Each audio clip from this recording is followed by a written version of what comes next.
My name is Trudy Noller. I am the Community Engagement Manager here at UAC. We're going to talk about medicine entry. I have a lovely panel of all our universities, so Sydney, New South Wales, ANU, Western, Wollongong, New England and Newcastle, who are going to sit on a panel. We're going to talk medicine entry, of course. For those of you who don't know who UAC is, UAC is a centralised office that looks after undergraduate applications. We also look after other schemes that our universities have, such as Schools Recommendation Scheme, which is about early entry, Educational Access Schemes, which is about consideration of the disadvantage. We have equity scholarships, of course, that are about financial hardship scholarships. The one we're most known for is the fact that we calculate all New South Wales HSC ATAR. The first thing we're going to do is talk about the different forms of medicine, the different types, different levels of medicine. I'm going to whip through this really quickly so that we can get to our Q&A and ask some of these lovely people some information about their courses.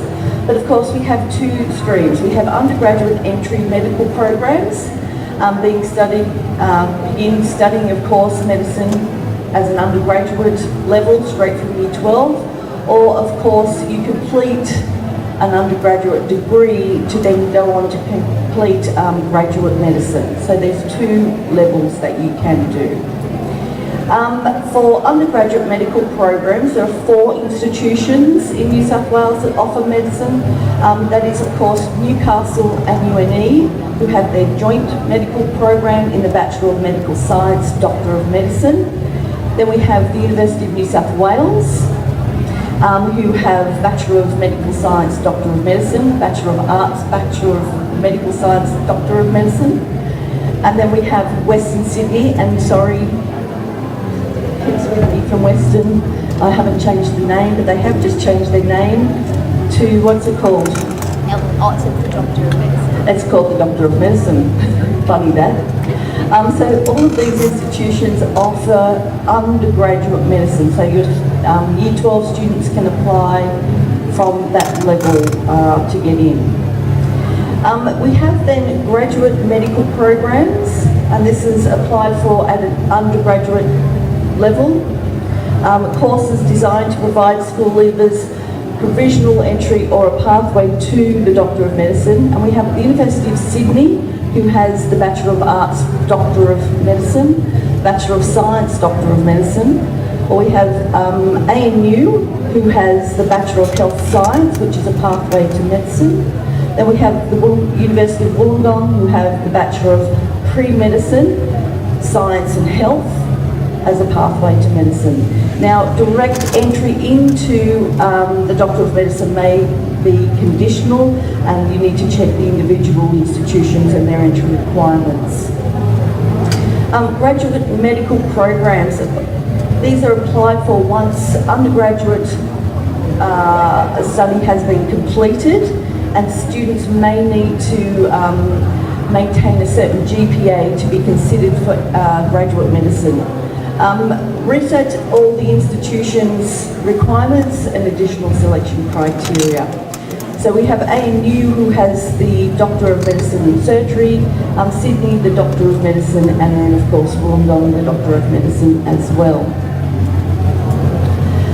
Admission requirements. In general, students will be required to meet the following admissions requirements. For undergraduate medicine, it would be that they undertake the UMAT test, which I believe yesterday closed for undergraduate medicine this year. However, I think students can, if they really need to do it, can pay a late fee to still get into the test, which happens in July.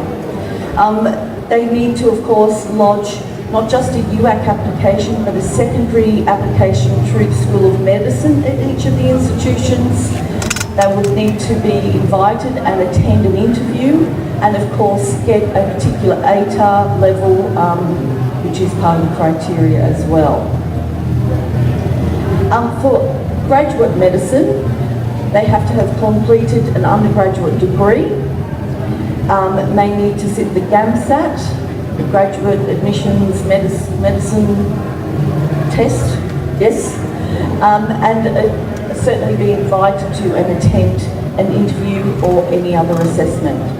We need to remember that entry requirements vary from year to year, so minimum entry requirements should be used as a guide only, and of course check requirements with each institution via their websites or via the UAC website. So how do they apply? For undergraduate medicine is the one I'm going to tell you about, but they do need to register to sit UMAT. That happens earlier in the year. As I said, it did close yesterday. They need to lodge a UAC application, then lodge their direct application to the School of Medicine, and of course then be attending the interview, which you need to be invited for that. Applying through UAC, of course, this year the applications will open on the 1st of August. It is an online application. For New South Wales students, they just use their NESA student number and their UAC PIN. If they're non-school leavers, so they've already started in an undergraduate degree and are trying to put their hat into the ring again for this coming year for medicine, they will just log on as a non-school leaver and they'll be given UAC numbers and PINs when the system generates it. They can list up to 5 preferences on their UAC application. There is a process in charge. We ask you to certainly print out your document package which has your tax receipt in it, and of course all the other additional applications open at the same time. But we're mainly talking about medicine, so I'm not going to go into the extra schemes because most medicine students don't always apply under those schemes. Managing your preference list. As I said, you can list up to 5 preferences, but UAC recommends students list medical courses in their preference list by the 30th of November. That was last year. This year could be slightly different, so you need to watch out for that information as the time rolls on and applications open. You can see here that this particular scenario shows that the first 3 preferences have been taken up with each medical program, and then the last 2 preferences have been the pathway courses. So that could be your pathway courses to go into graduate medicine as they state from these institutions that I have with us, or it could be any other undergraduate degree that may not just be a straight pathway in. So what's your plan B? We always say to students, medicine is one of those courses that is highly competitive, and as you'll find out later, we don't have thousands and thousands of places, so it's about opening up some of your options and thinking about what's your plan B. Option 1, of course, is complete 1 year of your undergraduate degree, then resit UMAT and go through the whole process again at the end of your first year. The other option is, of course, to complete a full undergraduate degree, then sit your GAMSAT and so forth, applying to the School of Medicine, getting an interview and going that way. So you've got 2 options. It's either straight into medicine from your first attempt, or of course completing your first year, then trying again, or of course then completing the full undergraduate degree to then try and get in as a graduate.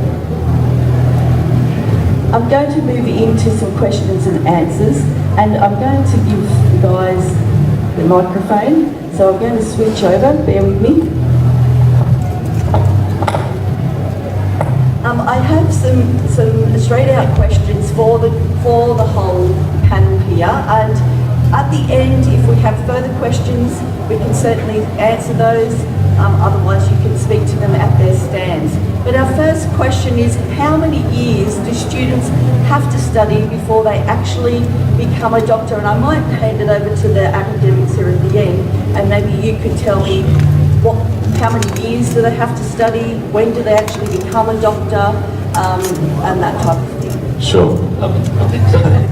Very loud. So my name's Ben Walker. I'm from the Joint Medical Program, which is delivered at the Universities of Newcastle and the University of New England. And I guess to answer that question, it probably depends which program a candidate is successful in getting into, so which of the pathways that you've mentioned. So how many years do I have to study? If I'm going into a graduate program, it's whatever your undergraduate degree that you chose was, plus 4 years typically. If you're going into an undergraduate program like the joint medical program, it varies from 5 to 6 years, so the joint medical programs 5 years. For other universities, an undergraduate level, it would be 6 years, and at that point you qualify to be an intern, so that would, technically you're a doctor at that stage. It's still a sort of conditional accreditation that you have, so you are being assessed throughout your, well, actually you're assessed throughout your whole career in medicine, but certainly as an intern it's conditional accreditation, but you're working as a doctor and you're being paid as a doctor, and you then go into the postgraduate years, so postgraduate year 1 and 2 and 3, again when you're working as a resident medical officer, and potentially going on to other sort of specialty training programs. So in short, undergraduate programs 5 or 6 years, graduate programs undergraduate plus 4, and then once you're an intern you're working as a doctor, and that's the beginning of assessments and applications into other specialties. So hopefully that answers that question. I might actually ask James here, who's a med student at UNSW. How long have you been studying for, and what's your next step? Hi, so yeah, I'm James. I'm in my final year at UNSW, so I'm in my 6th year.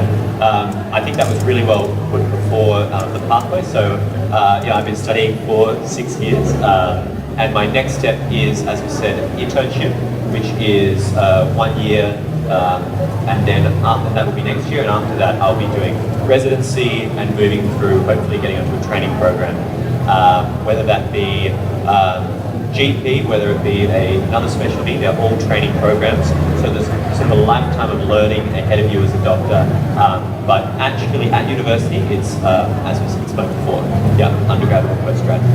Fantastic. I might just send the microphone down to the end here again, because my next question is, the University of New England and Newcastle, what is the joint medical program, and do I have to preference either Newcastle or UNE, or can I list both on my preference list? Sure. So I might answer the first part, just about what is the joint medical program. So it's a single program.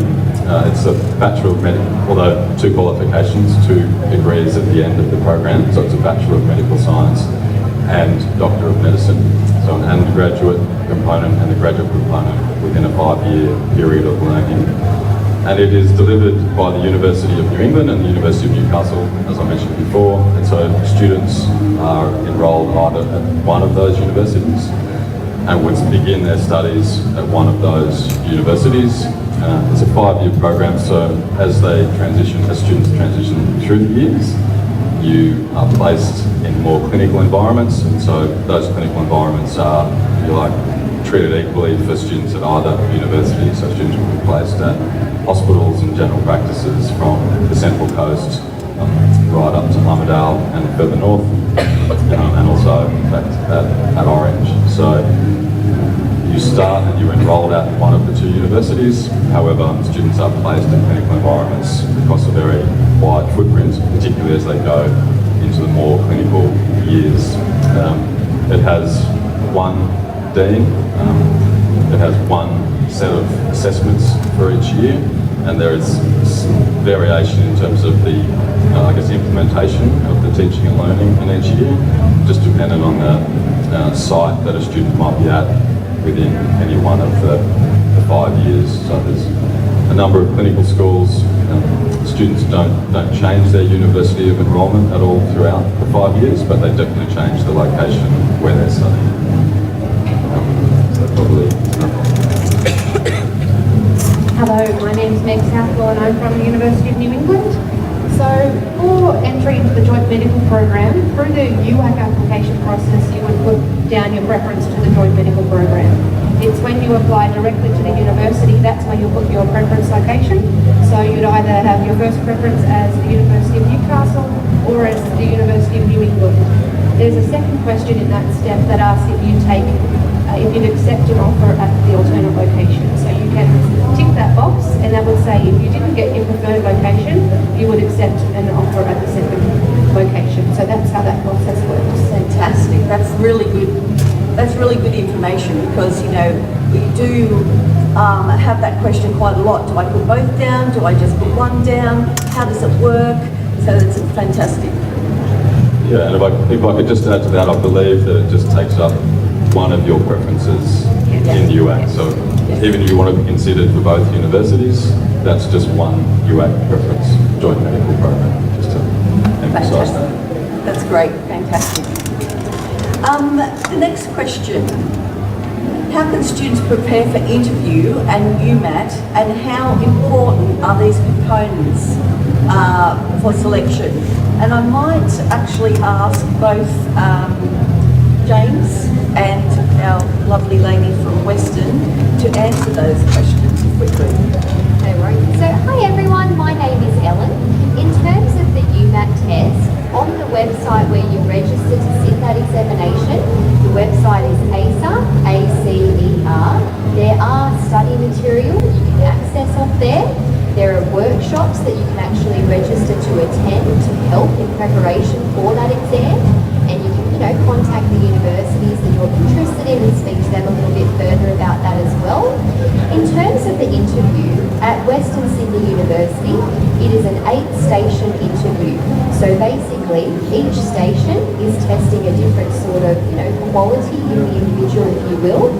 At Western Sydney University, we not only want someone that's obviously extremely academic and intellectual, but also the interviews are looking at your bedside manner, how you deal and build rapport with individuals, because obviously working in medicine, you're dealing with people's minds, you're interacting with their families in extremely stressful times, and essentially our interview can put out the candidates into scenario-based situations where, for example, they will give you a scenario and ask you how would you respond or handle that particular situation, looking at your values and that sort of thing. So in answer to the question about the interview, it's not really something that you can prepare for as such, because it's more just testing at this particular university your values, the way you reason and come to conclusions about certain things. That's what we're kind of looking at with that. Okay, so I'll pass on to James now. So yes, I'd agree with the UMAT. I think the best form of preparation is to have a realistic expectation in terms of the questions and what type of questions you're going to get. And you'll all know there are 3 different types of questions, and those practice papers that are available for free online is a good resource. And it would just also, from personal experience, be psychologically prepared that it's quite a stressful and overwhelming day. There are 5,000 students who sit the UMAT every year, or roughly, and there are 2,500 who will be sitting at the same time as you. It's a lot of people crammed into one big room, and a lot of very stressful people. So just be prepared that it will be a little bit overwhelming, but that's okay. Everyone's in the same boat as you. And then with regards to the interview, our interview is a little bit different. It's a panel interview, so we have 2 people, one from the university and one who's a medical professional, either a doctor or another member of the medical community, and they have a half-an-hour interview with you, wanting to get to know you and why you're passionate about medicine and some of the things you may have done in your past and what you're going to do in the future. Whilst you're there, we get asked a lot, should I do one of these UMAT preparation courses? Did you do one of those? I didn't do one of those. I know lots of people who did. I know lots of people who work for these companies as well. We as a university don't endorse the companies, but all I can say is you want to be as prepared as possible, and if there's something that you think will make you more prepared, then all power to you. At UNE or Newcastle, what would you say about those preparation type courses? Sure, it's the same for the joint medical program. We don't recommend any of the preparation courses. It is a big business opportunity, I suppose, where individuals potentially take advantage of a high demand and high stress situation that people would be prepared to pay a lot to maybe give them a slight advantage. I'm not sure of the exact amount that they're charging these days, but from our experience, it doesn't make a difference. It doesn't help candidates, and for a number of the books and for a number of the multiple interview or panel interview scenarios, we actually find that it's counterproductive. It can disadvantage candidates, so that's why we don't.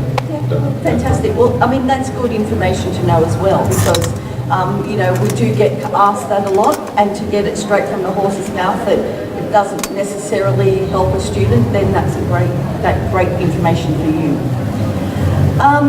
Okay, so let's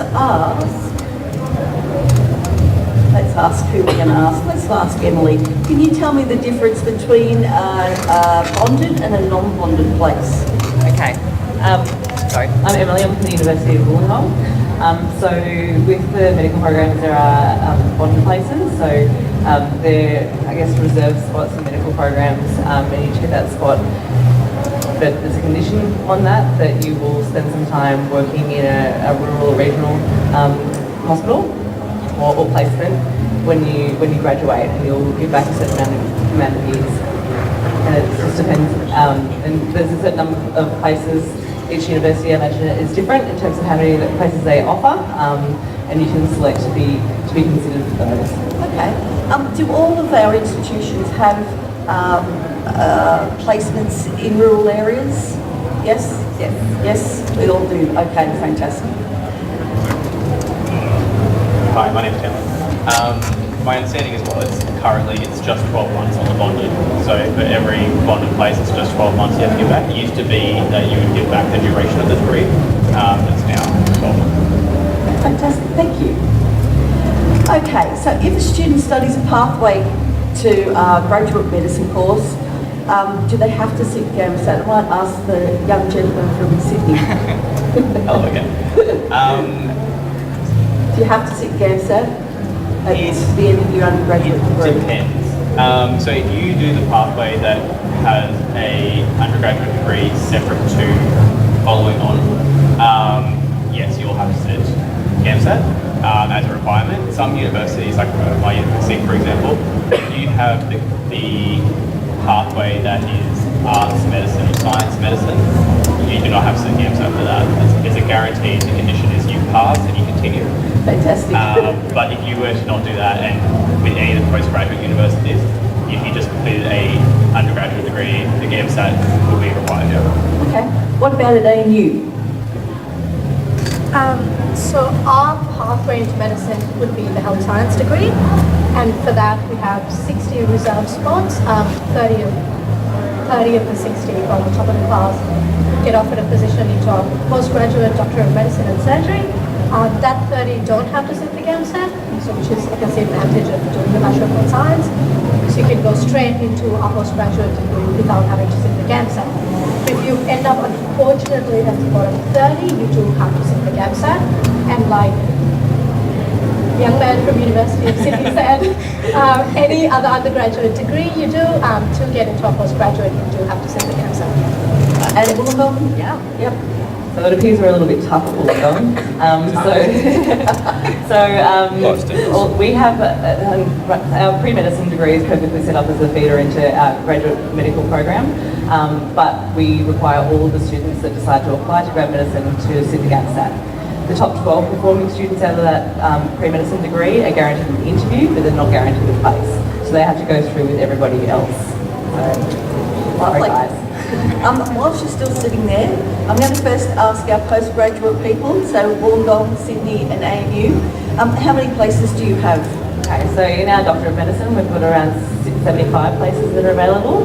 So not a whole heap, we have a really small, tight-knit group of students that go through each year. So yeah, we have almost 2,000 people apply each year. We have a very hard job of whittling that down to 150 for interview and then 75 get a place in the program. Fantastic. ANU? So we have 90 domestic places and a maximum of 10 international full fee paying places, and out of the 90 domestic, 28% are reserved for rural and Indigenous Australians. Lovely. I don't know the numbers that well. It's about 250 in a cohort each year.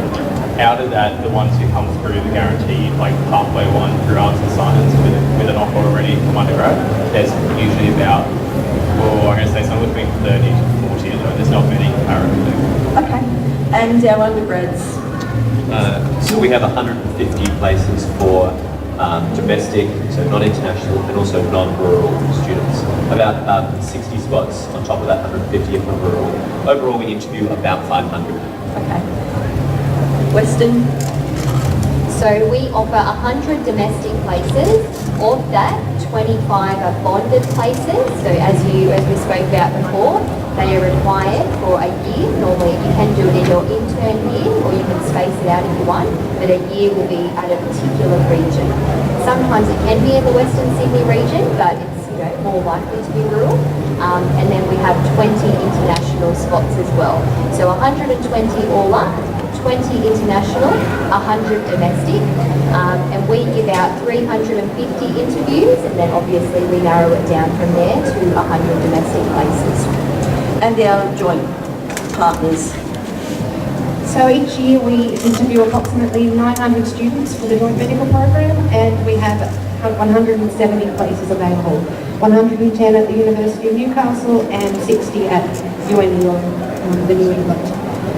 Of that, we try to fill 30% from rural backgrounds and the 28.5% of bonded medical places. Fantastic. So you can see that it's a highly competitive course for entry.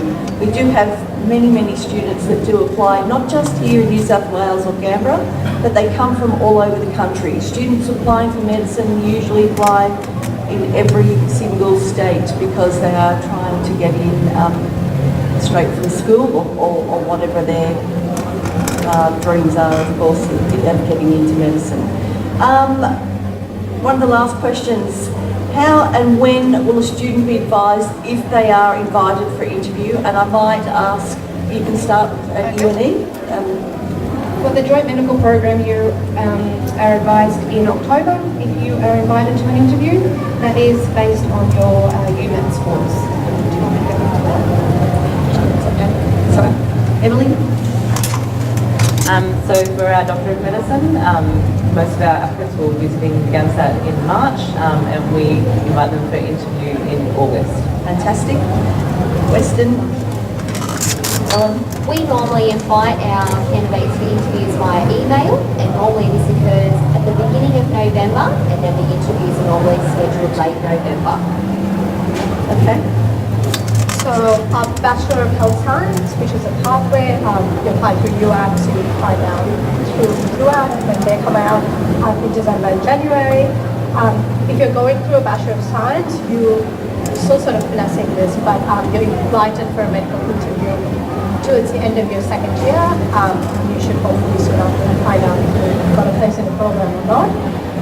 As for our Doctor of Medicine and Surgery, we send out invites all via email, and you get invited for the interview for early, so February start in October, and we do have a media entry as well, so that will be in February. Yes, our emails go out notifying students at the beginning of November and then interviews at the beginning of December. We also have a late round of interviews in January for students who do exceedingly well above expectation in their ATAR. Seeing as our mainstay is GAMSAT and postgraduate entries, we are the earliest, I think. I think we're usually about July is when we do our offers and interviews. And then you subsequently find out within 4 months if you have a place. So usually most people actually will find out if they have a postgraduate place before the other offers come out from the other universities. For high school students coming through interviews that way, typically they come out December, January, those interviews. Great, fantastic, thank you. Okay, does a student, I'm going to ask Weston about this, does a student need to have a first aid certificate before they start uni if they're selected? I don't believe so. I think it's something that you can get like after you've received your offer. You can normally go and get that at the beginning. Maybe it is recommended probably before you start uni, but then I definitely wouldn't leave it to, any later than, the first, say, 2 or 3 weeks into the semester. Yeah, so I would recommend definitely try and get it before you actually start your classes, but it doesn't matter, in terms of when you get your offer, but, before you start classes, try and have that ready. Fantastic. We do have to leave it there, unfortunately. We have run out of time today. We are going to be around for questions out the front here, or you could certainly go to any of the lovely universities' stands and ask more questions. But I do thank you for your attention today, and I want to thank all the people from our universities to help with this panel this morning. Thank you.